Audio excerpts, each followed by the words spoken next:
The grass islands. Shanleya heard the grass islands before she saw them, for this was where most of the animals came to graze each day. Paddling closer, she saw wildebeest, buffalo, gazelles, antelope, elephants, and zebras. The grass guardian was there too, wearing a straw hat and chewing a stalk of timothy grass as he worked in his garden. The animals didn't fear him by day, but they swam all the way back to the mainland before dark to be safe.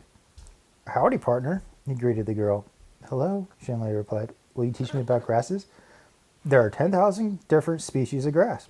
Most are small plants like these in the pasture, but others are large and woody like this bamboo, the guardian responded, pointing to the garden fence.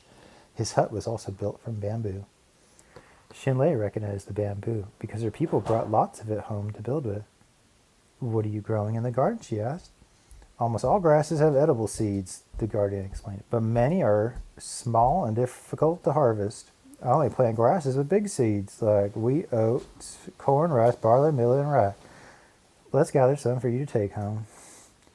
Together, they beat the ripe seeds with a stick into a basket until it was nearly full. Shanleya saw the guardian slyly add some dark, dusty grass seeds into the basket. Wait a minute, she exclaimed, taking the basket from the guardian. Shanleya carefully removed the bad grass seeds. These seeds are infested with ergot fungus. Mixing them with our food could cause hallucinations, and it could restrict the blood flow to our arms or legs, causing fingers and toes to die and rot. I cannot fool you, he smiled. Here is a reward for your wisdom. He gave her a big stalk of sweet sugar cane to chew on. Thank you, she said. Could you show me a grass flower before I go? I would be delighted to, he said, and handed her a slender stem.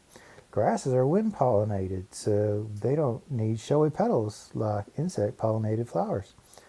But like other true flowers, grasses do have stamens and a pistil. The flowers are enclosed in modified leaves called bracts. Shanley admired the dainty, easily overlooked flowers. She also remembered to examine the straight veins in the leaves. These are monocot plants, she said to herself. Shanleya thanked the guardian for his help. The grass islands and the lily cluster were the only places with straight veined leaves she would study this trip. Now she would visit more islands with the net veined leaves of the dicot plants. With a sugar cane in her mouth, she paddled onward. Islands of fruits and roses. Shanleya followed the sweet smell of roses right to its source. The Rose Islands were a cluster of medium-sized islands and home to more than 3,000 species of plants with rose-like flowers. Hello, Shanleya hollered to the guardian as she approached. Would you teach me about the plants of the Rose Islands? Gladly, the guardian said as he gave her a beautiful rose. Step right up to my flower recombinator and take a look. Shanleya followed him to a giant mechanical rose. See how there are 5 sepals and 5 petals, plus lots of stamens and pistils in the middle? That's the combination for the true roses. Now press this magic growth button. Shanleya did as he said, and the blossoms on the island suddenly changed, maturing into fruits right before their eyes. They were surrounded by rose-hips, strawberries, blackberries, and raspberries. You know, all these berries would just get mashed in my collecting bag, Shanleya said, eating as many as she could without saying any. When Shanleya was finally full, the guardian asked, Ready for a new combination? They removed most of the stamens and all but one pistil, until the flower recombinator looked like a plum blossom. Suddenly there appeared on Plum Island. Shanleya eagerly pressed the magic button and watched as apricots, cherries, nectarines, peaches, and plums ripened from flowers into fruits. A fruit is like a pregnant woman, the guardian said. After being fertilized with pollen from the male stamens, the baby grows inside the womb of the pistil. It is truly a baby plant with the beginnings of a root and leaves, but we call them seeds. Now here is one very pregnant-looking peach, Shanley observed as she filled her bag. Hey, all of these fruits have a seam down one side and a hard pit in the middle. That is a good pattern for the fruits of Plum Island, the guardian said. But did you also notice how these fruits form on top of the flower instead of underneath? He pushed the pistil down in the recombinator until it was beneath the petals and sepals, then put back some of the stamens, instantly transporting them to Apple Island. Shanleya pushed the growth button, and the flowers quickly matured into apples, pears, and all kinds of berries. Only this time the fruit swelled up beneath the flowers. On the end of each fruit was a little five-pointed star made from what used to be sepals around the blossom. If the pistil is attached below the sepals and petals, the guardian said, then the fruit forms below the flower too. Shanleyas' bag grew heavy with the delicious fruit. Finally, they reset the flower recombinator for the Rose Island and returned to Shanleyas' canoe. Thanks for your kindness. I will think of you as I savor these fruits at home, the girl promised as she left. The Aster Archipelago. Father, son, Shanleyas said out loud as she paddled. You are looking tired, resting there on the horizon, and you are not as hot as you were a few hours ago. The girl knew that night was coming soon, but she still... What was that? I don't know. It went bump. Like that. But she still had one more place to go to complete grandfather's instructions. Your last stop, he had said, will be the Aster Archipelago. You should know this family well. There are more than 19,000 different species there. Ahead, Shanley could see a tight group of islands.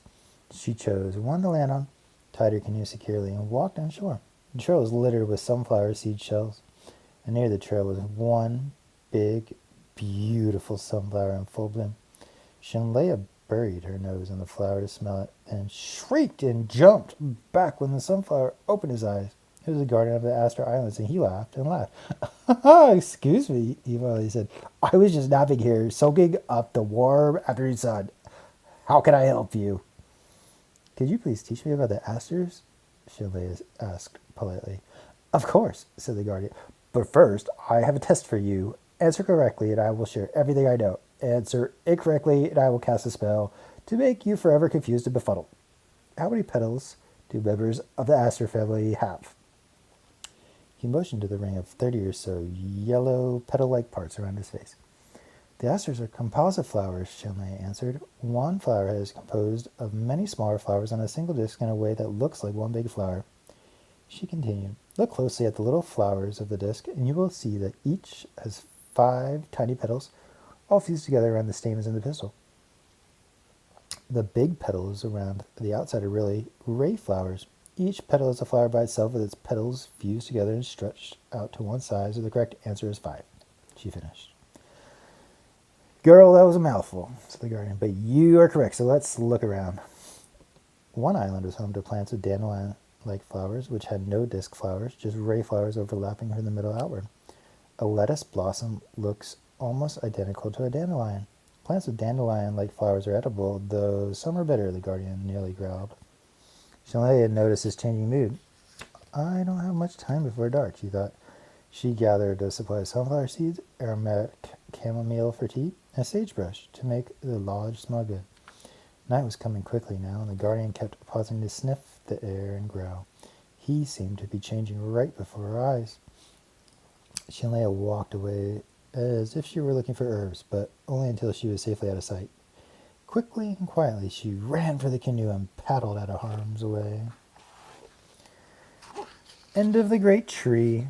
Shanley steered her canoe towards home and paddled hard, eager to be back in her grandfather's arms. A few miles out, she met the great herd of animals swimming back to shore for the night.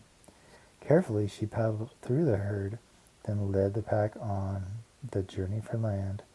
She paddled until all the color was gone from the sky as Father Sun pulled the blankets over his head. The Mother Moon kept the nightlight on, and the girl kept paddling. Thank you for watching over me, she said gratefully. By the dim light, Shanley could make out the peaks of her homeland on the low horizon. This last part of the journey seemed to last forever. It had been so much easier paddling the other way early in the morning while she was fresh and full of energy. Now she was exhausted, but kept paddling until it seemed like she was paddling in her sleep. Finally, nodding over, she nearly tipped right out of the canoe. Wide awake from the jolt, the girl caught a faint flicker of light on the land ahead. It was grandfather keeping a fire going on the beach to guide her home. With renewed strength, Shanley paddled furiously the rest of the way to shore and leaped out of the canoe to give grandfather a hug.